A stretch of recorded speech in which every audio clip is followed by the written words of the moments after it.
Olá, é bom ter você de volta.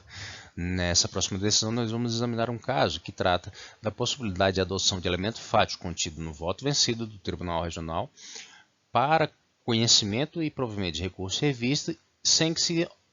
constitua óbice o entendimento expresso na súmula 126. Trata-se do agravo embargos 631, dígito 97 de 2013, cuja emenda na fração de interesse traz o seguinte.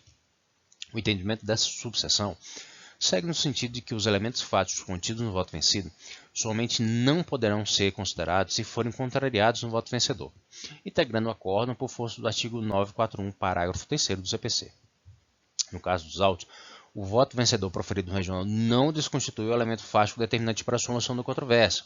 Assim, considerando que o elemento fático essencial para o deslinde da controvérsia não foi firmado no voto vencedor e que o debate nele calcado permaneceu no campo jurídico, sua utilização pela turma não configura hipótese de incursão probatória, vedada pela súmula 126, restando, pois, ilesa a sua diretriz.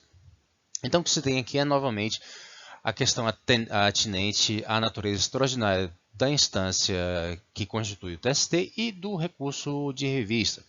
Então, as matérias que podem ser objeto de análise da turma do TST por meio do recurso de revista têm que ser aquelas que já tenham sido objeto de pronunciamento pelo Tribunal Regional, tanto nos aspectos jurídicos, o que constitui o pré-questionamento, como as questões de ordem fática, que claramente constituem o quadro fático que pode ser finalmente examinado pelo TST. Nessa circunstância, especialmente a partir das disposições do CPC atual, o voto vencido e o voto vencedor constituem o que se caracteriza como acórdão e de onde se pode extrair a conclusão do Tribunal Regional, que por fim pode ser examinada pelo TST por meio do exame do recurso em revista. Entretanto, uma questão particular que advém dessa circunstância de haver voto vencedor e voto vencido é de que aquilo que conste do voto vencido, notadamente quanto a seus aspectos fáticos, não pode ter sido contrariado pelo voto vencedor, isto é, se o voto vencedor entender que uma determinada tese jurídica deve prevalecer, e especialmente se o voto vencedor adota a veracidade de um determinado conjunto de fatos, esse conjunto de fatos deve ser adotado como, por assim dizer, a verdade processual que pode ser analisada pelo TST sem o óbice da súmula 126. De outra forma, se o voto vencido traz algum elemento fático que não é expressamente contrariado no voto vencedor, ou seja, que não houve uma controvérsia no órgão do Tribunal Regional acerca desse elemento fático, então, uma vez que ele esteja registrado no voto vencido, ele pode normalmente ser analisado pela turma do TST, sem que isso envolva a necessidade de reexame do quadro fático ou de fatos e provas, ou seja, já houve um pronunciamento do Tribunal Regional, ainda que no voto vencido, acerca da veracidade ou da verossimilhança do fato que é alegado no recurso revista. Consequentemente, a turma do TST não precisou retroagir até elementos anteriores ao acórdão, como a sentença ou mesmo a instrução processual, para verificar que aquela premissa aquela premissa constante do recurso revista, aquela premissa fática constante do recurso revista, era exatamente o que se alegava, ou seja, que o Tribunal Regional concorda que aquela premissa estava comprovada pelos elementos que foram apresentados no recurso ordinário examinado pelo Tribunal Regional. E assim, o que se tem é essa circunstância de que, uma vez que o elemento fático esteja referido no voto vencido e que essa conclusão do voto vencido não tenha sido contrariada pelo voto vencedor, então a turma pode examinar essa matéria, pode examinar a matéria relativa a esse fato,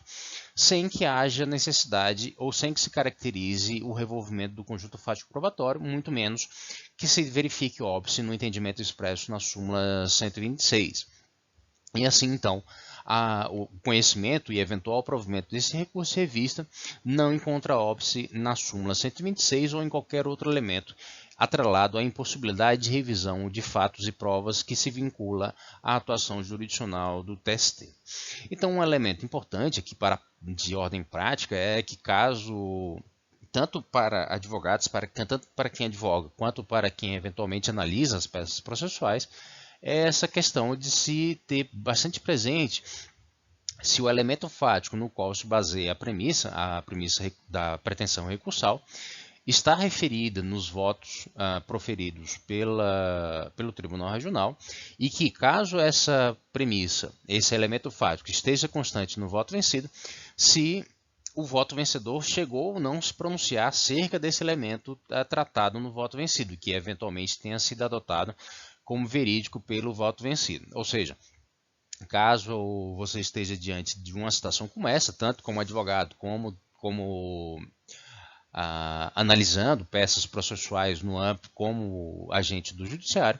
deve-se estar atento para a necessidade que, eventualmente, esse pronunciamento preciso acerca, inclusive no voto vencedor, de eventuais elementos fáticos constantes do voto vencido, possam